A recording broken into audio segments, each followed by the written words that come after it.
নিশোকে শাকিব খানের কম্পিটিটর বলা হয়। এবার এমনই প্রশ্ন ছুড়ে দিল অভিনেতা অমর সানির ওপর। একটি সংবাদ মাধ্যমে দেখা গিয়েছিল প্রাক্তন অভিনেতা অমর সানিকে। সেখানে সাংবাদিক তাকে প্রশ্ন করে, শাকিব খান ও নিশোকে অনেক দর্শক একই জায়গায় বসিয়েছে, এতে আপনার কি মতামত?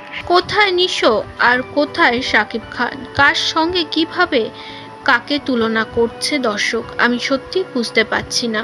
শাকিব খান না আরফান নিশো? নিশুকে কেন নিয়ে আসবো শাকিবের সাথে?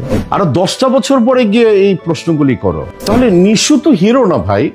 পুরো জায়গাটা তুমি যদি বিশ্লেষণ করতে যাও, শাকিবের ধারে কাছে আইনো না নিশুকে। দরকার কি? ও আর্টিস্ট তো ভাই। অমর সানির এমন উত্তর শুনে শাকিব খানের ভক্তরা সহমত জানিয়েছে। একজন লিখেছে, অমর সানি একদম ঠিক কথা বলেছে, উনি একদম উচিত কথা বলে।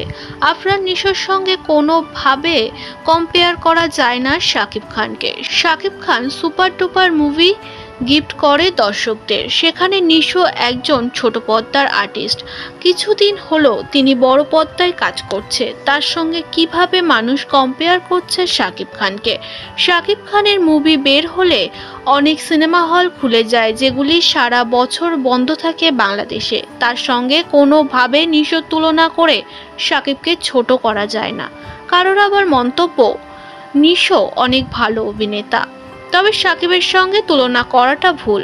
অমর সানির এই প্রোগ্রামে অমর সানির এমন উত্তর শুনে সকলে শাকিব খানেরই সাপোর্ট করেছে।